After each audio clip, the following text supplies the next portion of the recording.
시청자 여러분 안녕하십니까? 목요일 아침 뉴스 퍼레이드 이상목입니다.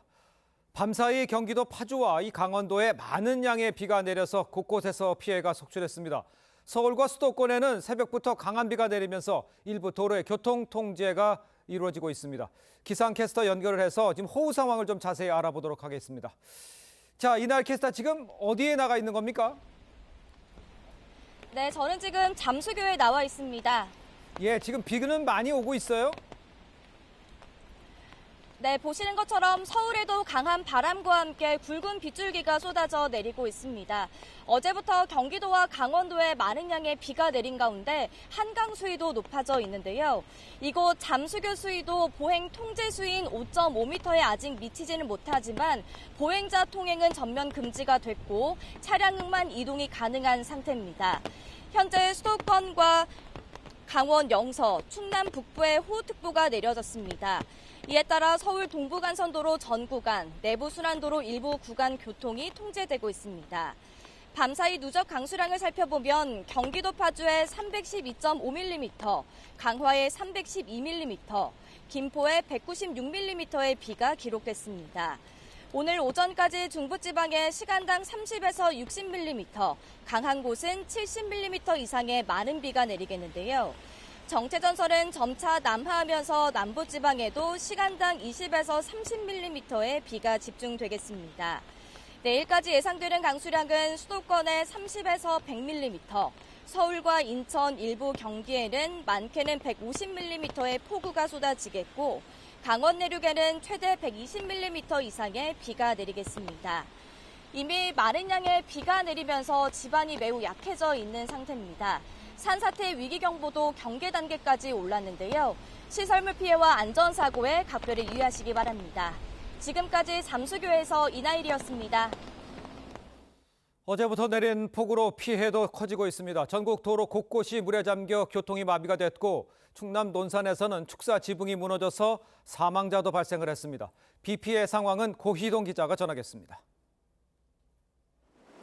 시간당 65mm의 폭우가 쏟아진 경기도 양주의 모습입니다. 다리의 모습을 찾을 수 없을 만큼 많은 비가 쏟아졌습니다. 인근 연천 일대에는 어제부터 오늘 새벽 5시까지 400mm가 넘는 물폭탄이 쏟아졌습니다.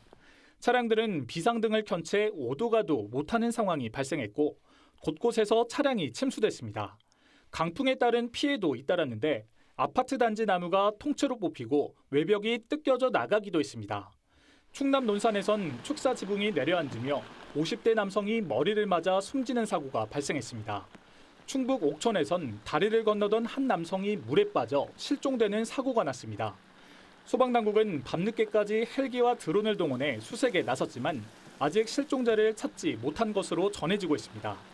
중앙재난안전대책본부는 어젯밤 11시 기준 전국 7개 시도 600여 명이 대피했다고 밝혔습니다. 중부와 경북에는 산사태 위기경보 경계 단계가 발령 중이고 중서부 지방을 중심으로 산사태 특보도 확대되고 있습니다. 새벽에 서울과 수도권에 많은 비가 쏟아져 해당 지역에는 추가 피해가 우려됩니다. TV조선 고희동입니다. 한국수력원자력이 30조 원 규모의 체코 원전 건설 사업 우선 협상 대상자로 선정됐습니다. 지난 2009년 아랍에미리트 바라카 원전 이후 15년 만에 이뤄낸 성과인데 유럽 최고 원전 강국인 프랑스를 안방인 유럽에서 꺾었다는 것도 상당한 의미라는 평가입니다. 먼저 박상현 기자의 보도입니다. 체코 수도 프라하 남쪽의 두코바니와 테물린 지역. 체코 정부가 이곳에 각각 2기씩 총 4개의 원전을 건설하기로 하고 사업자를 물색해왔습니다. 한국수력원자력과 프랑스 전력공사를 최종 후보로 놓고 고심한 끝에 체코 정부는 사업비 30조 원대의 신규 원전 건설 우선 협상 대상자로 한국을 선정했습니다. 한국형 원전 수출은 UAE 바라카 원전 이후 15년 만입니다. 윤석열 대통령은 팀 코리아가 되어 함께 뛰어주신 우리 기업인들과 원전 분야 종사자, 정부 관계자, 그리고 한마음으로 응원해 주신 국민 여러분께 깊이 감사드린다고 하였습니다. 이번 수주전에서 우리나라는 한수원을 필두로 두산과 대우건설, 한국전력기술 등이 팀 코리아를 구성해 총력전을 펼쳐왔습니다. 이에 맞서 프랑스는 유럽 최대 원전 강국이라는 점과 외교력을 앞세웠습니다. 두 나라를 두고 저울질을 해온 체코 정부는 프랑스보다 한국이 가격은 물론 납기 준수 경쟁력에서 우월하다고 평가한 것으로 알려졌습니다. 전기가 필요할 때 들어와야 되거든요. 그래서 2036년에 과연 체코가 전기가 필요할 때 제때 공급할 수 있겠느냐. 그게 첫 번째고요. 한수원은 체코전력과 내년 3월 최종 계약을 체결한 뒤 2029년 착공해 2036년부터 4기의 원전을 본격 가동한다는 계획입니다.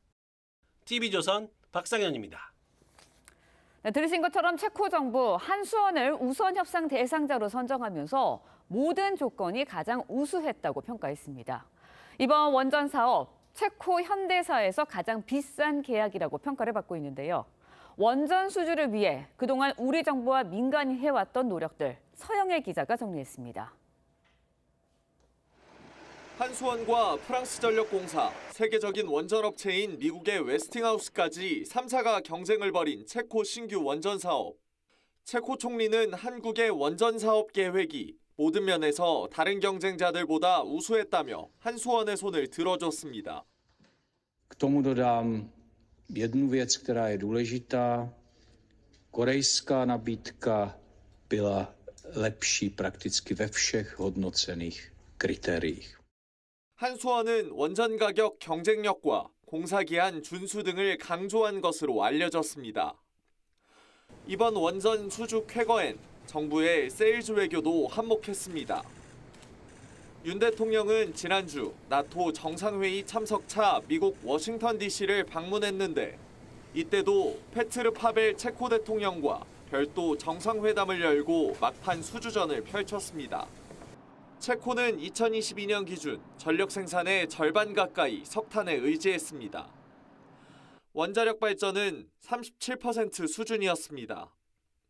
하지만 최근 AI 산업 등 영향으로 미래 전력 부족이 예상됐고 2033년까지 석탄 발전을 단계적으로 폐지하면서 대체할 전력 생산을 원자력으로 선택했습니다. 그 결과 체코 역사상 최대 규모로 꼽히는 신규 원전 사업을 계획했고 이를 한수원이 따낸 겁니다. 최근 유럽에선 탄소 중립 달성을 위해 무탄소 전원인 원전에 관심이 커지는 상황. 체코 원전 수주로 유럽 신규 원전 사업 추가 수주전에도 청신호가 켜졌다는 분석이 나옵니다. TV조선 서영일입니다. 네, 대한민국의 원전이 전통의 원전 강국 프랑스를 꺾고 30조 원 원전 수주의 쾌거를 기록하게 됐습니다. 정부와 민간 함께 힘을 모아서 값진 성과를 이룬 건데 산업부 조덕현 기자와 함께 좀 더 자세한 이야기 나눠보도록 하겠습니다. 안녕하세요. 네, 유럽이라고 하면은 원전을 시작하는 강국들이 많은 곳입니다. 그런데 거기에서 프랑스를 꺾고 우리가 체코의 수주를 받게 됐습니다. 상당한 의미가 있을 것 같아요. 네, 유럽에는 전 세계에서 가장 먼저 상업 원전을 시작한 영국 등 원전 선진국이 많습니다. 원전의 본산이 곧 유럽인 셈인데요. 이 가운데 특히 프랑스는 우리가 가동 중인 원전 25기에 배가 넘는 56기를 가동하고 있는 원전 강국입니다. 재밌는 사실은 1980년대 준공된 경북 울진의 한울 1호기와 2호기는 프랑스의 프라마톰이라는 회사가 전수한 기술로 만들어진 원자로로 이 프라마톰사는 이번 체코 원전 수주전에서 우리와 맞붙은 프랑스 전력공사 EDF의 자회사입니다. 80년대 원전 후진국으로 프랑스의 기술을 받았어야만 했던 우리가 30여 년 만에 거꾸로 프랑스를 넘어서 원전을 유럽에 수출하게 된 겁니다. 네, 기술을 전수받았던 우리나라가 프랑스를 꺾었습니다. 그것만 해도 상당한 의미가 있는데 체코에서 이웃나라 프랑스가 아닌 우리나라의 손을 들어준 결정적인 이유는 뭐였나요? 가장 중요한 건 뭐니 해도 경제성이겠죠. 네. 즉, 기술과 안정성이 비슷하면 싸게 해준다는 쪽을 택하는 게 당연합니다. 우리는 체코 현지에 꼭 맞는 맞춤형 원자로이자 안전을 강화한 1000메가와트급 APR-1000이란 노형을 제안했습니다. APR-1000의 건설 단가는 한 기에 약 9조 원, 반면에 프랑스의 노형인 EPR-1200은 16조 원으로 우리 원자로가 거의 반값입니다. 또한 프랑스는 자국에서 짓는 원전도 공사가 수년이나 지연된 경우가 있는데 우리는 아랍에미리트 바라카 원전 건설에서 시간에 맞춰 준공하는 능력도 보여서 값도 질도, 공사 능력도 네. 우리가 우수하다는 것을 보여줬습니다. 네, 앞으로 이제 유럽에서도 체코 외 여러 신규 원전 건설이 예상이 되고 있습니다. 그렇다 보니까 이번 수주가 아무래도 좋은 영향을 미칠 것 같아요. 물론입니다. 이번 체코 원전 수주로 우리가 중동에 이어서 유럽 진출의 교두보를 마련했다는 평가가 나오는데요. 네. 체코에 이어 폴란드와 루마니아 등이 원전 예정지를 확정했고 네덜란드와 핀란드도 추가 원전 도입을 추진하고 있습니다. 또한 탈원전 기수였던 스웨덴 역시 2045년까지 최소 10기의 추가 원전 도입을 발표한 상태입니다. 2030년까지 미국과 공동으로 동구권과 중동을 중심으로 신규 원전 10기 이상을 수주하여 프랑스와 미국 등 원전 강대국들과 벌인 체코 원전 수주전에서 우리가 승리하면서 10기 수출 목표에 한 발 더 다가섰다는 평가가 나옵니다. 네, 국외에서 외화를 벌어온다는 자체 이것만으로 굉장히 좋은 이야기인데 근데 또 이제 국내 원전 산업 발전에도 좀 도움이 될 것 같아요. 네, 윤석열 대통령이 문재인 정부의 탈원전 정책의 폐기를 공식 선언한 뒤 국내 원전 생태계는 빠르게 회복되고 있습니다. 이번 정부 출범 직후인 2022년 5월부터 지난해 말까지 약 1년 8개월 동안 원전 설비의 수출 계약은 105건에 4조 86억 원치였는데요. 예. 이는 탈원전을 추진한 문재인 정부 5년 동안의 전체 수출액 6천억 원의 6배가 넘습니다. 이번 체코 원전 수주전에서도 이렇게 살아나고 있는 우리 원전 관련 기업들이 설계와 시공, 핵 연료 등 각기 전문 분야를 맡아 원팀을 이뤘기에 체코 정부에 믿음을 줬을 것이란 분석입니다. 또 이번 체코 원전 수출 계약이 최종 확정되면 관련 국내 기업들의 동반 진출 기회가 늘면서 양질의 수출 일감이 들어오고 이에 따라 국내 원전 산업 전반에 고용 창출 등 경제적 파급 효과가 이어질 것이란 기대도 큽니다. 네, 이번 체코 원전 수주를 계기로 원전 신규 계약은 물론이고요. 국내 원자력 산업에도 훈풍이 불길 기대해 보도록 하겠습니다. 지금까지 산업부 조덕현 기자와 함께 이야기 나눠봤습니다. 오늘 말씀 고맙습니다.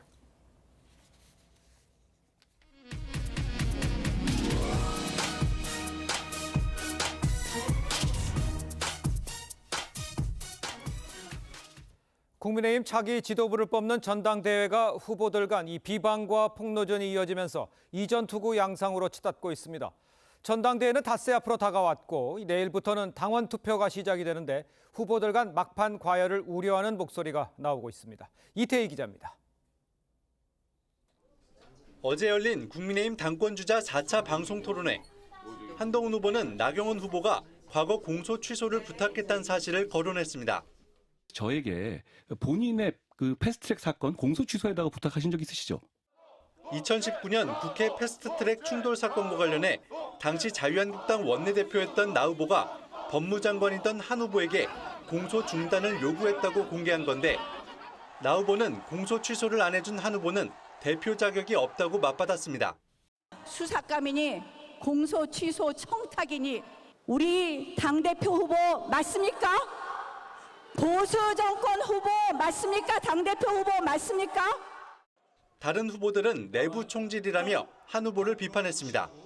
누가 무서워서 한동훈 후보하고 말 섞으려고 하겠습니까? 까딱 잘못하다 야당 공격의 빌미가 될 수 있다. 그래서 서로 자중자애하자. 이렇게. 내일부터는 당원 투표와 일반 국민 여론조사가 진행되는데 두 차례 방송 토론회가 더 남아 후보 간 과열을 우려하는 목소리도 나옵니다. 전당대회를 한 달 앞둔 더불어민주당은 오늘 첫 방송 토론회를 갖습니다. 이재명 전 대표 등 전당대회 후보들은 호남 지역 수해 복구 지원에도 나설 예정입니다. TV조선 이태희입니다.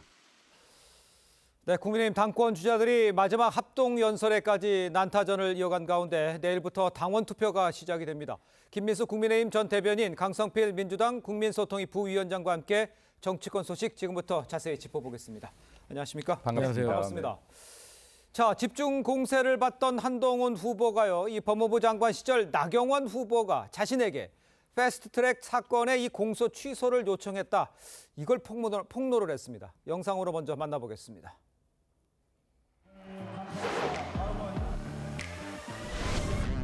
저에게 본인의 그 패스트트랙 사건 공소 취소에다가 부탁하신 적 있으시죠? 제가 그럴 수 없다고 말씀드렸고요.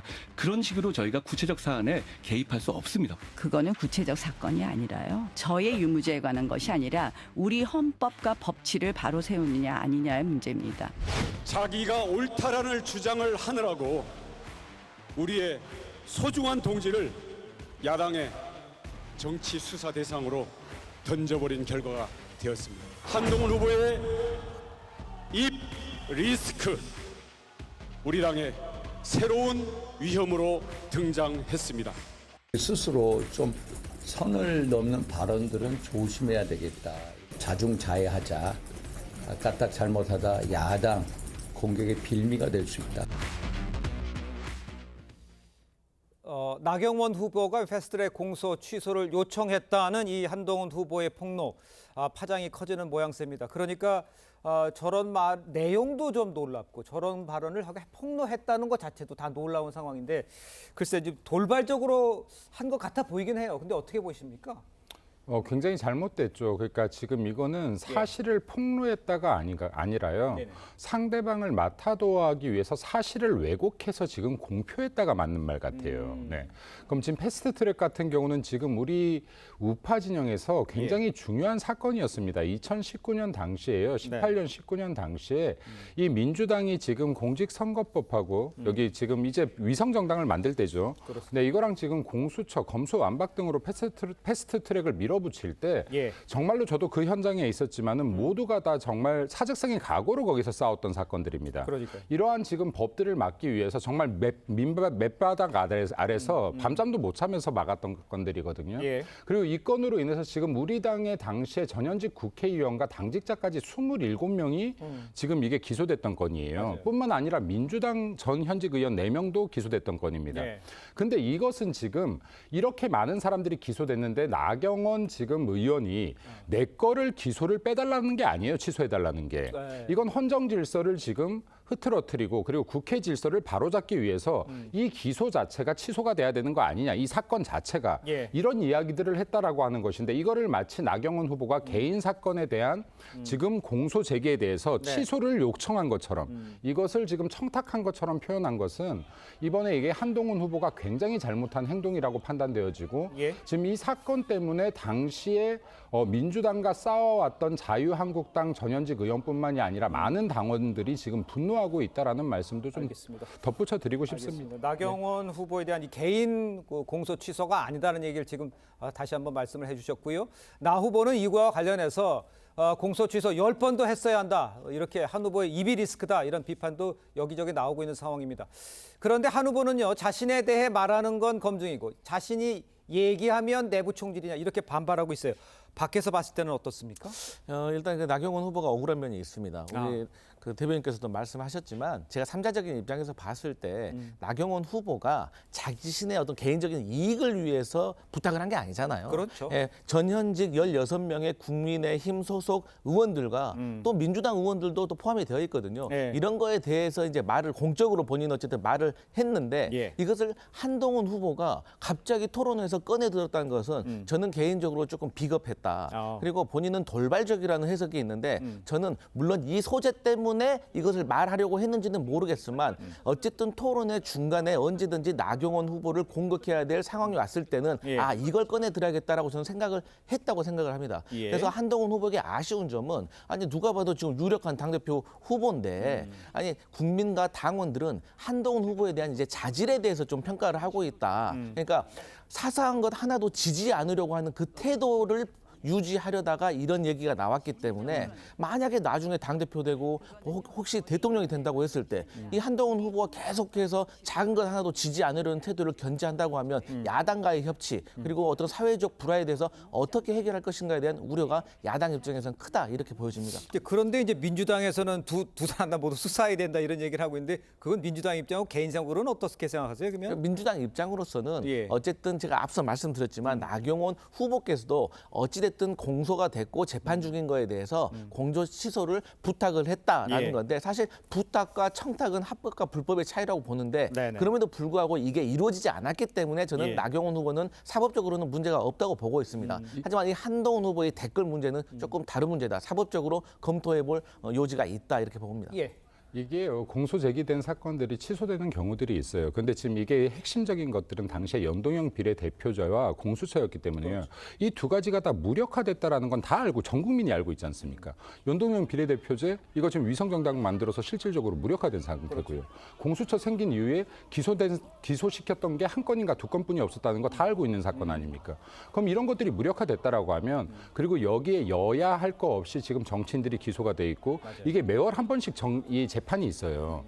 여기 연루된 분들, 지금 공소 제기된 분들이 31번이나 지금 재판을 받고 있거든요. 예. 그럼에도 불구하고 재판정에서조차도 이거 판결 못 내는 게요. 예. 이런 거 왜 갖고 와요? 이거 니네들 정치적으로 해결해야 합니다. 근데 이런 것들은 충분히 정권이 바뀌었었을 때 이건 충분히 취소를 검토할 수 있었던 것이다. 장관이. 예. 근데 이러한 것들을 공적인 차원에서 이야기한 것을 마치 사적 청탁이 있었던 것처럼 이야기했기 때문에 민주당의 공격에 빌미를 줬다라고 생각합니다. 알겠습니다. 네. 아까 그 강성필 소통위원장도 얘기를 했습니다만 한동훈 후보가 계속 여론조사에서는 앞서고 있는 상황인데 굳이 이렇게 모르겠습니다. 포용을 좀 생각했을 수 있는 좀 보고 싶다 이런 얘기들 많은데 굳이 이런 얘기를 왜 그랬을까라는 건 어떻게 볼 수 있어요? 불안함의 발로죠. 그러니까 여론조사 자체를 100% 본인들도 신뢰하지 못한다고 봐야 되지 맞는 겁니다. 예를 들어서 이건 민주당 지금 그 전당대회랑 좀 비교해 보면요. 예.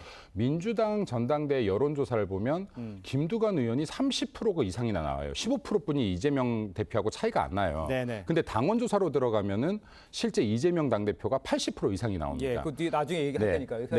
근데 이제 이러한 부분 때문에 여론조사에 대한 신뢰 자체를 본인들도 못 믿는다. 이게 불안한 요소가 있기 때문에 지금 조급증이 나왔다라고 판단됩니다. 조급증의 발로다. 알겠습니다. 자, 한동훈 후보의 여론 조성팀 운영 의혹을 놓고도 지금 공방이 이어졌습니다. 어떤 이야기가 나왔는지 한번 직접 들어보겠습니다. 지금 댓글팀 같은 새로운 것들이 올라오게 되면요. 그 사실관계가 사실이라면 김경수 지사처럼 징역 2년의 실형을 받을 수도 있는 그런 사안이고 사실관계가 만약에 밝혀지게 되면 아무리 당내에서 보호하려고 해도 보호할 수가 없습니다. 민주당 양문석의 주장에 동조하는 원희룡 후보에 대해서 당심이 판단할 거라고 생각합니다. 제가 길게 말씀드리진 않겠어요. 자, 원희룡 후보가요. 드루킹 사건을 실형을 받은 김경수 전 지사를 거론을 하면서 민주당 한동훈 후보는요. 양문석 의원 주장에 동조하고 있다. 이렇게 반박을 했습니다. 이 문제는 어떻게 보십니까? 이거는 약간 두 가지 관점에서 봐야 될 것 같아요. 먼저 이제 그 한동훈 후보 관점에서 보면요. 양문석의 주장에 동조하고 있다로 논점을 이긴 해서는 안 된다. 왜냐하면 양문석의 주장에 동조한 것이 아니라 양문석 의원이 찾아낸 근거에 동조하고 있는 것이다라고 보는 것이 맞고요. 네, 그러니까 이런 댓글 팀들이 있더라. 네, 하는 것에 또 이제 반면에 원희룡 장관의 주장이 또 좀 선을 넘었다라고 하는 것은 드루킹 사건과 또 연계할 부분은 아니다. 그러니까요. 왜냐하면 드루킹 사건 같은 경우는 대선을 정말로 이 여론으로 흔들기 위해서 대규모 기계적인 어떤 여론 조작을 했다라고 하면 이것은 지금 선거용이 아니거든요. 선거용이 아니라 뭐 만약에 이게 팩트라고 하면은 이미지 관리용 정도로 봐야 되는 것인데요. 이것을 드루킹 사건과 연계시키기까지 한 것은 또 이 역시도 야당의 공격 포인트를 준 것에 지나지 않는다라고 생각합니다. 그러니까 지금 뭐 국민의 전당대회를 앞두고 지금 자꾸 이야기 나오는 것이 상대당에 대한 그 공격 포인트를 제공하는 상황이 돼버렸다. 그게 안타깝다. 이런 얘기를 해주시는 것 같아요. 그런데 이제 김경수 전 지사까지 소환된 것, 민주당에선 한 후보의 여론 조성팀 이 드루킹 사건과 비교될 사안이다. 기계적으로 한 거랑 이게 어떻게 같은 얘기입니까? 그러니까 이제 이 댓글이라는 것은 조작이 이제 크게 두 가지가 있겠죠. 하나는 여러 사람이 할 수 없으니까 그냥 기계를 사용해서 그냥 일률적으로 해버리는 게 있고 두 번째로는 말 그대로 댓글 부대가 있는 거겠죠. 이제 이 차이가 있는데 근데 아무래도 이제 과거에 이제 드루킹 사건 때문에 매크로를 이용하는 수법은 좀 없을 거라고 생각을 하고 다만 지금 한동훈 그 후보와 관련된 댓글 의혹의 본질은 뭐냐면요. 이 방법이 중요한 게 아니라 정말 그게 있었는지 없었는지 만약에 있었다고 하면 공무원들이 동원됐는지 아니면 공무원이 아닌 사설팀을 돈 주고 고용을 했는지 그리고 더 큰 문제는 한동훈 후보가 만약에 이 사실을 몰랐다고 하더라도 한동훈 측근이 이것을 운영했다는 것이 사실로 드러나면 한동훈 후보는 도의적인 책임이라도 지고 사퇴해야 되지 않을까 그런 생각을 해봅니다. 전 대변인께 이런 걸 여쭤볼게요. 지금 일반 시청자들이 걱정하는 거는 글쎄 누가 물론 한동훈 후보 유리하지만 누가 당대표가 돼도 이 문제를 지금 불거진 이 문제들을 해결하는 게 쉽지 않겠다. 마음의 상처들이 너무 크다. 이런 지적들이 있는데 그건 내부에서는 어떻게 보십니까? 지금 다 동감입니다. 그러니까 지금 이렇게까지 선거가 흙탕물로 진흙탕 속으로 들어가야 되는가. 네, 그러니까. 근데 여기에서 지금 근본적인 문제는요. 예. 선거를 임함에 있어서 당규조차도 제대로 지키지 않고 있기 때문이라고 판단해요. 그러니까 예. 이게 내부 선거일수록 더 이러한 당규의 위반 사항들을 엄격하게 통제해야지만 다음 선거들에서 이러한 무리한 선거들이 일어나지 않는데 네. 상대를 비방하는 거에 초점이 맞춰지고 그 검증이라는 일환으로 정말 마타도로 이게 들어가게 되면 예. 이런 현상들이 나올 수밖에 없다라고 생각됩니다. 네. 그 화면에 봤었는데 나경원 후보가 그 문제와 관련해서 패스트트랙 관련해서 눈빛이 굉장히 무서웠다 이런 얘기들 많이 하거든요. 그 팀에 있어 일을 하고 계시잖아요. 어떻습니까? 만약에 한동훈 특검 얘기가 나오면 거기에 찬성표를 던질 수 있는 상황도 갑니까? 아까도 제가 약간 흥분을 했는데요. 예. 왜냐하면 패스트트랙 때 저도 싸웠던 당사자기 때문에 그렇습니다. 근데 그때 당시에 싸웠을 때 저희가 정말 처절하게 싸웠거든요. 예. 그럼 그때까지만 해도 우리 자유한국당, 그 당시 자유한국당이죠. 웰빙 정당이라 그랬어요. 근데 웰빙 정당이라고 했는데 빠루 들었던 민주당하고 싸웠던 거고요. 예. 법안을 막기 위해서 다들 몸으로 지금 싸웠던 상황이에요. 네네. 근데 그때 처절함을 아는 사람이라면 결코 저것을 선거에 이용하지 못한다라고 생각합니다. 아. 여기에서 많은 분들이 분노하는 것이고 어제 저한테도 전화가 굉장히 많이 왔어요. 이 사건에 대해서 분노하는 전화들이. 예. 네. 그래서 이 부분은 한동훈 후보가 우리 당의 당시 상황, 형장에 있지 않았기 때문에 정말로 공감이 부족했기 때문에 할 수 있는 마타도어였다라고 생각합니다. 알겠습니다. 자, 계속해서 민주당 전당대회 이야기도 좀 해보겠습니다. 당권 주자들이요, 오늘 첫 토론회를 시작을 하는데 이재명 후보가 꺼내든 이 종부세 완화 문제를 놓고 공방이 벌어질 거다 이런 전망도 나오고 있어요. 글쎄 좀 심심해 보이기는 하지만 그렇진 않다 뭐 이렇게 얘기는 하실 것 같아요. 어떻게 보십니까 전당대회는? 네, 정말 그렇지 않기를 바라는 마음인데요. 저희가 이제 국민의힘 전당대회를 저희가 지켜보지 않았겠습니까? 그렇죠. 그래서 우려되는 점이 네. 우리는 만약에 네거티브 공격이 심해지면 정말 안 된다라는 어떤 두려움이 있는 것 같고 그런 차원에서 이 종부세라든지 아니면 그 금투세라든지 이런 이슈가 좀 나온 것 같아요. 네. 그래서 이것은 우리가 국민의힘 전당대회처럼 서로 네거티브하고 싸우지 않는 모습을 싸우는 모습을 떠나서 정책적인 얘기를 하고 또 이 종부세 문제는 특히나 수도권에 계신 국민들과 당원들에게 많이 중요한 문제잖아요. 예. 그래서 중도층을 또 확장하는 그런 좋은 기회가 될 것으로 보고 있습니다. 알겠습니다. 그런데 이제 이재명 1급 체제에 맞선 김두관 후보가 얼마나 선전을 할지 여기에 관심이 있어요. 저희가 여론조사 하나를 좀 보죠. 김두관 아까 좀 잠깐 언급을 해주셨습니다만 김 후보가 30% 가까운 지지율을 얻는 것인데 민주당 지지층 대상으로 조사를 해보면 이재명 후보가 압도적인 우위를 보이는 것으로 나타납니다. 그러니까 일반적으로 했을 때는 비슷하지만 당원들 보면 지지자들만 보면 월등히 차이 난다. 이건 어떻게 해석을 하십니까? 민주당 내에서. 그러니까 당원들은요. 이재명 전 대표를 압도적으로 지지를 하고 있는 거죠. 하지만 이 중도층에 있는 분들 그리고 국민 전체로 봤을 때는 이재명 대표에 대한 사법 리스크 그리고 당 대표를 연임한다는 거에 대해서 사실 피로감이 있는 겁니다. 그렇기 때문에 당연히 반감이 있을 수 있고 또 민주당은 전통적으로 주류와 비주류의 구도가 있었습니다. 저희는 보통 비주류의 포션을 한 30% 정도는 생각을 하고 있었거든요. 과거에 그래 왔습니다. 그렇기 때문에 김두관 후보가 최소한도로 30% 정도 그리고 과거에 이재명 전 대표는 77%를 얻었지만 이 어떤 피로감 그리고 당내에서도 반감이 없을 수는 없습니다. 그러니까 이런 것들을 감안하면 뭐 이재명 전 대표는 60% 중후반을 받을 것 같고 김두관 후보는 30% 정도 그리고 김지수 후보는 뭐 5% 정도를 받아서 그런 결과가 나올 것 같은데 민주주의 사회에서 60%만 받아도 100점 아니겠습니까? 그렇게 생각합니다.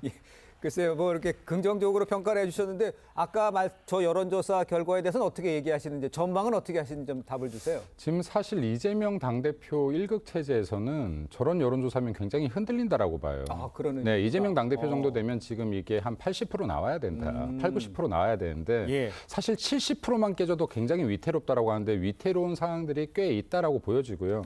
그럼에도 불구하고 하나 말씀드리고 싶은 거는 정말로 이게 허울뿐인 먹사니즘이라는 구호지만은 알맹이가 없는 결국엔 포퓰리즘 정책이지만 그럼에도 불구하고 국민의힘보다 반걸음 먼저 나가고 있는 것 같다. 우리 선거보다는 낫다. 네. 그래서 이런 부분들 보고 좀 반성해서 빠르게 국민의힘도 정렬을 좀 가다듬기를 바랍니다. 알겠습니다. 전당대회만 놓고 봐도 조금 앞서가는 모습을 보인다. 우리도 반성해야겠다. 이렇게까지 정리해 주셨습니다. 자, 다음 소식도 빠르게 짚어보겠습니다. 국회가요. 개원식도 못 열고서 지금 공전 중인 상황이죠. 우원식 국회의장 여야를 상대로 방송 관련 현안에 대한 중재안을 내놓으라고 했습니다. 직접 들어보겠습니다. 여야 모두 방송법을 둘러싼 극한 대립에서 한 발짝씩 물러나 잠시 냉각기를 갖고 정말 합리적인 공영방송 제도를 설계해 봅시다. 이 문제를 논의하기 위한 범국민협의체 구성을 제안합니다. 여야 정당, 시민사회, 언론 종사자와 언론 학자 등이 고루 참여하는 논의기구를 구성하고 2달 정도의 시한을 정해 결론을 도출해 봅시다. 국회의장 제안, 정부 여당을 향해서는 공영방송 이사진 선임 일정 중단, 야당에 대해서는 방송사법 강행 처리와 방통위원장 탄핵 추진 중단 이렇게 요구했습니다. 먼저 입장이 어떠신지 국회의장 제안에 대해서는 어떻게 생각하시는지 먼저 얘기를 해주세요. 저 부분도 이제 저거를 제안했다라고 해서 국회에 들어갔을 때 다른 법들도 강행 처리할 가능성이 있기 때문에요. 네. 예. 그러니까 저거를 그냥 순수하게 받아들여서도 안 되는 사건이다라고 일단은 보여지고요. 예. 네. 그리고 일단은 여기에 들어갔었을 때 뭐 여러 가지를 처리할 가능성 있지 않겠습니까? 뭐 지금 여기에 탄핵 관계된 증인 신청들부터 시작해서 여기에 여러 가지 수사들까지. 그래서 지금 이제 이러한 부분들은 지금 이제 국회의장이 중립을 지키는 행태를 보이고는 있으나 이것도 그 고지고대로 믿을 부분이 아니다. 또 그냥 순진하게 들어가서 합의할 부분은 아니라고 보여집니다. 그래서 여기에 할 수 있다라고 하면 민주당이 하는 말은 지금 국민의힘에서 10개면 10개 다 의심하고 돌다리도 두드려보는 것이 맞다라고 생각됩니다. 알겠습니다. 돌다리도 두드려보고 저 제안에 대해서 조금 생각을 해봐야 된다는 입장입니다. 민주당도 같은 생각이세요? 보통 이렇게 상대당의 어떤 의도를 의심하는 건 야당의 역할인데 여당이 자꾸 야당을 의심한다고 하니까 하지만 그 마음도 이해합니다. 힘이 세잖아요. 서로에게 책임이 있기 때문에. 하지만 저는 이번에 우원식 의장의 제안이 적절했다고 봅니다. 그러니까 민주당이 방송사법 추진을 해도요. 대통령께서 거부권 행사하시면 도돌이표입니다. 그리고 국민의힘 같은 경우는 마찬가지입니다. 이러한 그 거부권이 계속해서 남발이 되면 국민의힘 같은 경우는 국정 운영을 위해서 법안과 예산을 통과시켜야 되는데 이게 안 되는 거예요. 그렇기 때문에 둘 다 한 걸음도 앞으로 나가지 못하기 때문에 저는 사실 이 방송통신위원회와 관련된 것은 여당과 야당의 역대 다 잘못이 있었다. 그래서 지금 누구의 잘잘못을 따지는 것은 닭이 먼저냐 병아리가 먼저냐 이 문제이기 때문에 저는 우원식 의장의 이 합의 제안을 좀 받아들여가지고 정말 조금 어떤 협의체를 통해서 우리가 해법을 좀 만들었으면 좋겠다. 그러면 그 윤석열 대통령도 본인의 재임 시절에 이것을 해결했다는 업적으로 남을 것이다. 그래서 좀 전향적으로 좀 생각을 했으면 좋겠다. 근데 그 강성 지지층에서는 비판을 많이 하던데. 그래도 이것을 관철해내는 것이 저는 또 이재명 대표의 역할이라고 봅니다. 그러니까 이게 우리가 방송사법을 발의를 해가지고 저희의 뜻대로 되면 상관이 없습니다. 근데 이게 안 되잖아요. 거부권을 통해서. 그렇기 때문에 저희는 방법을 마련해야 된다고 봐요. 이게 지금 방송법 개정 같은 경우는 민주당이 저토록 밀어붙이는 것은 결국에는 방송 장악에 있거든요. 그렇기 때문에 사실은 이게 협의가 안 될 거예요. 간극이 너무 커요. 그러니까 지금 이게 윤석열 정부 같은 경우에 정부가 시작되면서 방송 개혁 같은 경우도 이게 형평성을 잡자는 거예요. 방송들이 할 소리 하게끔 만들자라는 것이고 정치의 눈치를 보지 않고 어느 쪽에 치우치지 않는 공정방송을 하게끔 만들겠다는 것인데 민주당에서는 어찌됐든 간에 이 방송을 어떻게든 장악해야지만은 이재명 탄핵 리스크를 막을 수 있다라고 보고 있는 것 같아요. 네, 그래서 이걸 강행 처리하려고 할 것이고 협의 테이블에 올린다라고 하더라도 결코 협의될 사안들이 아닐 것이다. 그렇기 때문에 결국에는 이게 민주당은 강행 처리할 것이고 그리고 또 대통령은 제2요구권을 발동할 수밖에 없을 것이다라고 생각됩니다. 알겠습니다.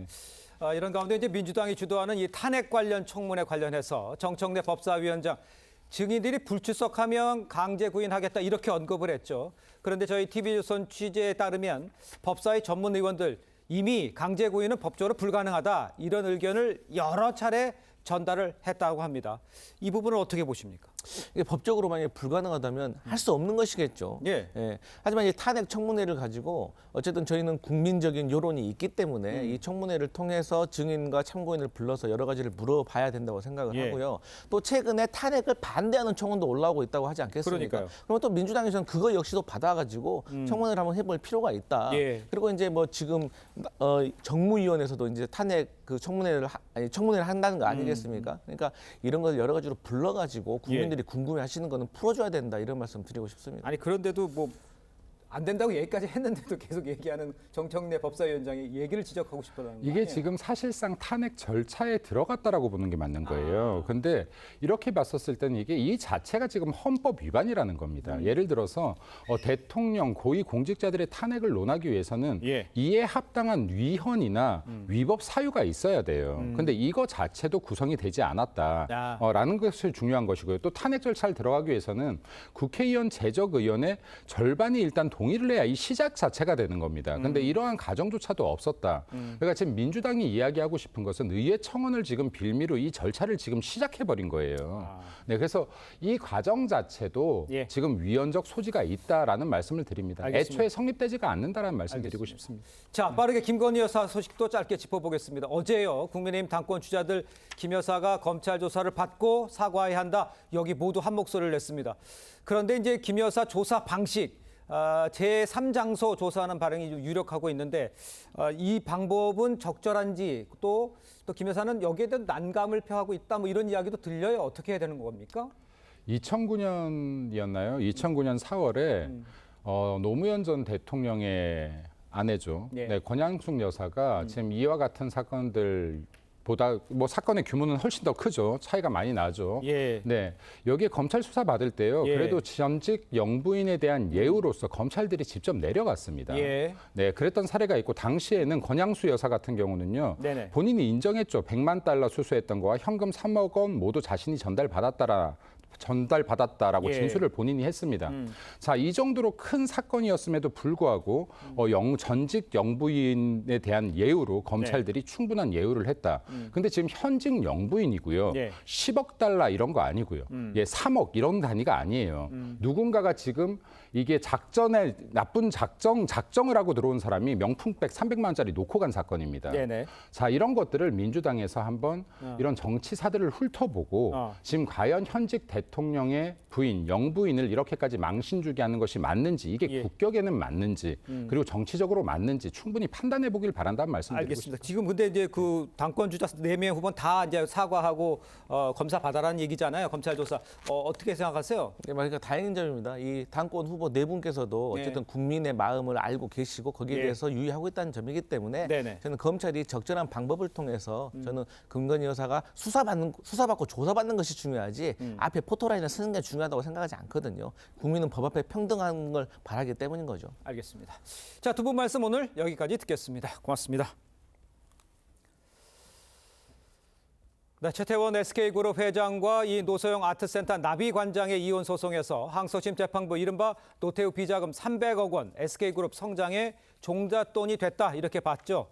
그런데 국세청장 인사청문회에서 강민수 후보자가요, 이 비자금에 대해서 증여세 과세 가능성을 언급했습니다. 윤수영 기자입니다. 강민수 국세청장 후보자에 대한 인사청문회, 이른바 SK 노태우 비자금이 화제에 올랐습니다. 불법 정치자금, 통치자금 이런 그 불법 자금들에 대해서는 어떻게 생각하세요? 불법 정치자금이 뭐 시효가 남아 있고 만약에 그게 확인만 된다면은 당연히 과세해야 된다고 생각합니다. 앞서 최태원 SK그룹 회장과 노소영 아트센터 나비관장의 이혼 소송 항소심에서 재판부는 김옥숙 여사의 메모를 근거로 노태우 전 대통령 비자금 300억 원이 1990년대 초 SK 측에 전달됐다고 판단했습니다. 메모에는 이와 별도로 604억 원을 가족 등에게 나눠줬다는 내용도 담겨 있습니다. 그동안 알려지지 않았던 904억 원을 증여했다는 건데 이에 대한 과세 가능성을 언급한 겁니다.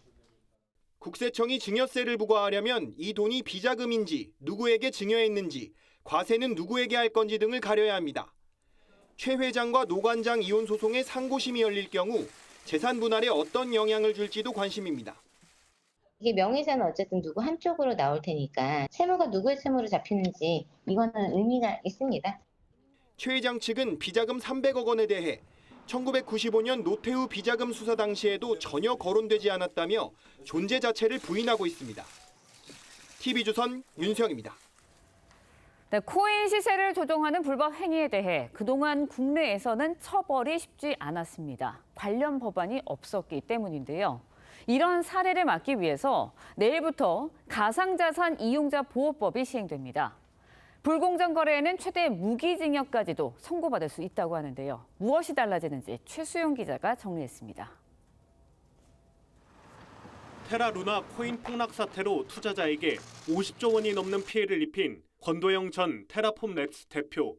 현재 증권 사기와 시세 조작 등 8가지 혐의로 몬테네그로의 외국인 수용소에 수감돼 있는데 한국 송환을 바라왔습니다.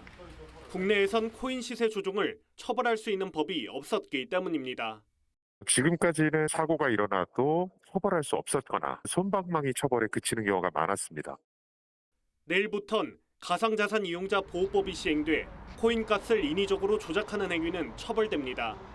시세 조종 등 불공정 거래를 통해 부당하게 얻은 이익에 최대 5배에 이르는 벌금을 내야 하고 부당이익이 50억 원 이상일 경우엔 최대 무기징역까지 선고받게 됩니다. 코인 거래소는 의심 거래를 감시하면서 금융당국에 수시로 통보해야 합니다. 불공정 거래를 막기 위해 담당 부서를 신설했고 모니터링 시스템을 구축해서 현재 운영하고 있습니다. 거래소가 투자자 예치금을 은행에 보관해야 하고 발생하는 이자도 투자자에게 지급할 수 있게 됐습니다. 그동안은 법적 근거가 없어서 은행이 주는 이자를 거래소가 받아 논란이 되기도 했습니다. 거래소는 해킹 피해를 막기 위해서 가상자산의 80%는 인터넷과 연결되지 않은 코인 지갑에 보관해야 합니다. TV조선 최수용입니다. 자, 이번에는 경북 봉화에서 발생한 이른바 이 초복 살충제 사건 소식 짚어보도록 하겠습니다. 네, 관련 내용 정혁진 변호사, 조기현 변호사와 함께 자세히 짚어보도록 하겠습니다. 안녕하세요. 자, 한 마을 주민 4명이요. 오리고기를 함께 먹은 후에 중태에 빠진 사건이 발생해서 큰 충격을 주고 있죠. 그런데 오리고기가 문제가 아닐 수 있다. 이런 진술이 나왔어요? 네, 얼마 전에 복날이지 않았습니까? 네네. 그러니까 어르신들이 여러분들이 모여가지고 한 식당에서 오리고기하고 쌈 같은 것들을 드셨는데 네. 그런데 그 중에서 4분이 그 복통을 일으켰고 중태까지 빠지신 그런 분들도 계셨다고 합니다. 네. 그러니까 당연히 그 음식을 먹은 식당이 의심을 받을 수밖에 없는데 그렇죠. 그런데 추후 밝혀진 게 이분들이 문제가 생기신 이분들이 식사 후에 다시 경로당에 가서 거기서 커피를 드셨다는 거예요. 그렇다라고 하면은 그 오리고기 같은 것들이 문제가 되는 게 아니고 커피가 문제가 되는 거 아닐까? 이런 생각을 할 수밖에 없는 거고요. 그렇겠네요. 그다음 이제 병원에서 위세척을 했더니 예. 그 위세척액에서 살충제 성분들이 또 검출이 됐다. 이런 내용이었습니다. 그렇군요. 네, 중태에 빠진 마을 주민 4명, 여성 경로당의 회장과 부회장, 회원 2명이라고 합니다. 그런데 이 부분도 좀 주목을 해야 될 거다, 이런 이야기가 나와요. 그렇습니다. 이 과거 사건들을 보면 되게 이 주민들과 갈등이 원인이 돼서 발생한 이 농약 사고들이 많이 있었거든요. 그렇다 보니까 이게 이분들이 회장, 부회장이라는 점이 일단 주목받는 것이고요. 네. 1차적으로는 지금 말씀하신 대로 이게 원인이 오리고기에서 문제가 발생한 건지 아니면 커피를 드셨는데 커피. 커피에 탄 건지 이 부분이 확인이 돼야 되고 그러다 보면 이제 용의자가 어느 정도 좁혀질 것이고 그 용의자가 이분들과 특별한 어떤 원한 관계가 있는지 최근에 어떤 갈등이 있었는지 이런 부분에 수사에 초점이 맞춰질 것으로 보입니다. 네. 조기현 변호사도 언급을 해주셨습니다. 과거에 이런 사건과 유사한 농약 고등어탕, 또 농약 사이다 이런 사건이 있었어요. 이 사건들의 공통점 있지 않았을까요? 네, 2015년도에 상주에서 농약 사이다 사건이 있었고요. 그 다음 해인 2016년도에는 청송에서 농약 소주 사건, 2018년에는 포항에서 농약 고등어탕 사건까지 쭉 비슷한 사건들이 있었는데 조금 전에 조기현 변호사 말씀하셨던 것처럼 이 모든 사건들의 공통점이 마을 내 다툼, 불화, 갈등 이런 것들이 원인이 됐고 그래서 이제 그런 분들이 용의자를 찾아봤더니 그런 사람들이 여기에다가 농약을 탄 것이었다 이렇게 밝혀져서 이번에도 비슷한 사건이 아닐까 하는 생각도 듭니다. 그렇군요. 네, 알겠습니다. 수사 상황 좀 지켜봐야 할 것 같고요. 다음 소식도 짚어보도록 하겠습니다. 검찰이 SM 엔터테인먼트 시세 조정 의혹을 받고 있는 카카오 창업주죠. 김범수 경영쇄신위원장에 대해 구속영장을 청구했습니다. 일단은 구속영장을 청구했다. 그럼 그만큼 확실한 증거가 확보가 됐다. 이렇게 봐도 되는 건가요? 예, 검찰의 입장은 관련자들 또 임원들의 진술이라든가 녹취가 확보됐다는 것인데요. 이 당시 2013년 2월로 돌아가서 보면 2월 16일에 이 카카오 투자심의위원회가 있었고 그때 그날 회의에서 어디죠? 예, 그 주식을 사기 위한 어떤 결정이 있었는데 그렇죠. 이미 이때는 하이브가 공개 매수 12만 원에 주식 SM의 주식을 매수하겠다는 공개 매수를 한 상태였습니다. 그렇죠. 이때 심의위원회 회의에서 12만 원을 넘는 가격을 형성하기 위한 시세 조정에 대한 결의가 있었고 이 부분을 알고도 김범수 위원장이 승인을 했느냐, 이 부분에 대한 지시가 있었느냐가 관건인데 검찰은 현재 입장에서는 그와 관련된 진술이나 녹취록이 확보됐기 때문에 구속영장 발부를 자신하고 있는 입장입니다. 그렇군요. 그런데 반면에 이제 김 위원장 측은요, SM 지분 매수에 불법적인 지시는 없었다 이런 입장이죠. 그러니까 시세 조정이라고 하는 건요, 쉽게 말하면 주가 조작 아니겠습니까? 그런데 지금 카카오 측의 가장 큰 방어 논리는 뭐냐면 우리는 장내에서 매수했을 뿐이다. 장내에서 돈 내고 샀는데 그게 뭐가 문제냐 이렇게 되는 것인데 그런데 그럼에도 불구하고 만약에 회사의 최고위직이 불법적으로 매수를 지시했다라고 하면 아무리 장내에서 매수했다고 하더라도 이거는 시세 조정이고 주가 조작이 되지 않겠습니까? 그러니까 핵심은 포인트는 과연 그와 같은 지시가 있었는지 여부에 대해서 규명하는 것인데 그 부분에 대해서 검찰이 어느 정도 자신이 있으니까 지금과 같은 조치를 취한 것이 아닌가 싶습니다. 네, 구속영장 실질 심사는 오는 22일에 열릴 예정입니다. 김 위원장의 구속 가능성 어떻게 보시나요? 일단은 이 자본시장법상 시세 조정 위반 행위가 인정이 되면 10년 이하의 징역에 처해질 수 있는 중대 범죄입니다. 그러면 구속 요건인 범죄의 중대성이 어느 정도 인정이 된다고 볼 수 있고요. 문제는 이제 증거 인멸 우려입니다. 지금 김범수 의장은 이제 부인을 하고 있는 상태이고 다만 이제 검찰은 관련자들이 이 혐의 사실을 입증할 만한 진술이 있고 녹취록이 있다는 입장인데 김범수 위원장이 부인을 하고 있기 때문에 만약에 구속하지 않으면 관련자들 진술을 회유하거나 하는 방식으로 증거인멸 우려가 있다는 입장을 검찰은 강력하게 주장할 것으로 보입니다. 이 범죄 혐의에 있어서는 다툼의 여지가 있다고 볼 수도 있기 때문에 증거인멸 우려 부분에 대해서 법원이 어떤 판단을 내릴지가 주목되는 사건입니다. 알겠습니다. 네, 영장이 청구될지 여부 좀 지켜봐야 할 것 같고 다음 이야기도 짧게 짚어보도록 하겠습니다. 16년 만에 붙잡힌 경기도 시흥 슈퍼마켓 살인 사건의 피의자 어제 구속이 됐습니다. 미제로 남을 뻔한 사건인데 어떻게 피의자가 이제 검거가 된 건가요? 일단 이 사건은 2008년에 있었고요. 당시 이미 CCTV가 확보돼 있었고 얼굴이 공개된 전단지가 있습니다. 그런데 2008년 시점만 해도 슈퍼에 있는 CCTV를 통해서 확보는 됐지만 이 주변에 거리의 CCTV라든가 인근 차량의 블랙박스를 통해서 이 행적 추적이 안 됐기 때문에 미제 사건으로 빠졌던 것이고요. 2017년부터 재수사를 시작했는데 여전히 미궁에 빠져 있었는데 올해 초에 결정적 제보가 있었던 것으로 보입니다. 그래서 경찰에서는 몇 개월 동안 면밀히 추적을 해서 검거에 이르게 됐고 또 자백에까지 이르게 된 것으로 근데 지금 말씀하신 대로 16년 전입니다. 2008년이에요. 어떻게 이제 피의자 처벌이 어떻게 될지 또 수위는 어떻게 될지 이게 궁금합니다. 일단은 공소시효가 지나가면요. 아무리 범죄를 저질렀어도 처벌받지 않는데 그런데 그 과정에서 형사소송법이 개정이 됐어요. 그래서 살인죄 같은 경우에는 공소시효 적용이 배제가 됐고요.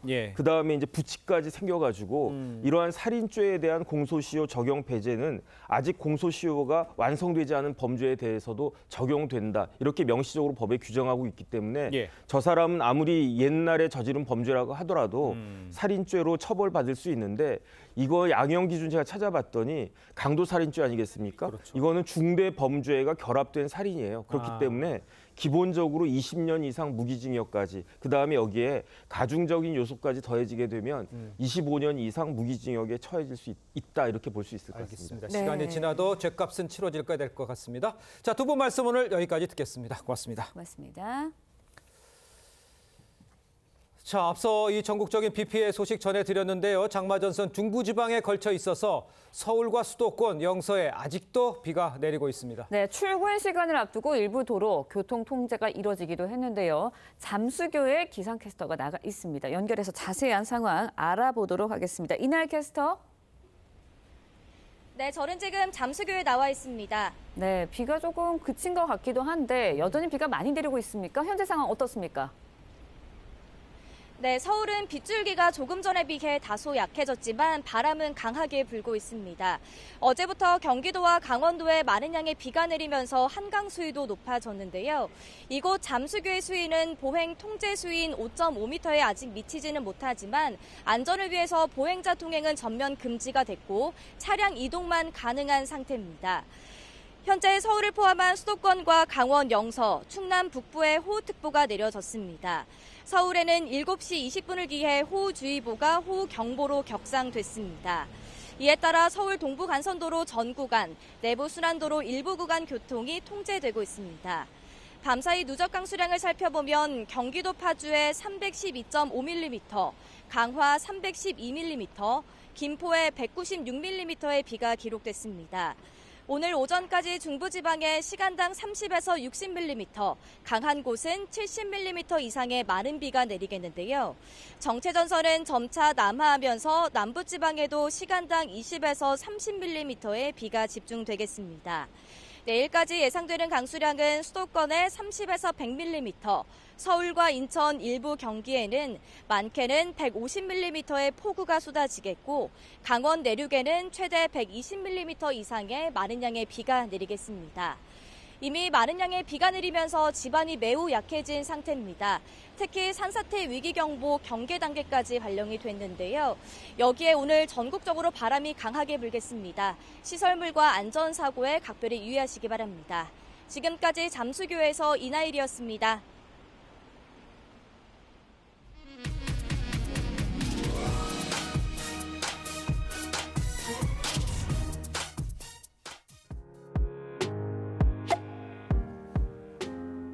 네, 렌즈에 담긴 그 순간 그 의미를 짚어보는 시간이죠. 사진 기자가 선택한 아침의 한 장입니다. 오늘은 조선일보 사진부 이태경 기자와 함께합니다. 안녕하세요. 오늘 아침에 볼 사진 어떤 건가요? 네, 초등학생들이 손꼽아 기다리는 여름방학이 시작되고 있는데요. 네. 방학을 맞아 신난 어린이들의 모습 사진으로 만나보겠습니다. 여름방학식을 마친 어린이들의 얼굴에는 웃음이 가득합니다. 방학을 맞은 기쁨에 환호하며 교실을 빠져나오는데요. 얼마나 즐거운 여름방학을 보낼지 생각만 해도 흐뭇합니다. 네, 정말 신나 보이는데요. 우리 어린이들 방학을 맞아서 특별한 활동을 하기도 한다고요. 네, 그렇습니다. 여름방학에는 물놀이 계획이 많을 텐데요. 안전한 여름방학을 위해 전국 곳곳에서 수상안전교육이 이루어집니다. 선박 탈출 교육과 생존 수영 교육 등은 필수고요. 또 여름방학을 앞두고 과학수사 진로 체험이 펼쳐지기도 하는데요. 이 과학수사 체험은 전국 곳곳의 과학관에서 인기 있는 여름방학 특강 프로그램이라고 합니다. 네, 우리 어린이들 재밌는 방학 보내고요. 훌쩍 자란 모습으로 다시 만나길 바라보도록 하겠습니다. 지금까지 아침 한 장이었습니다. 네, 지금 곳곳에 호우특보가 발효되어 있습니다. 각별히 주의하셔야겠습니다. 자, 이상으로 목요일 뉴스 퍼레이드 마칩니다. 네, 저희는 내일 아침 7시 30분에 다시 찾아뵙겠습니다. 시청해주신 여러분 고맙습니다.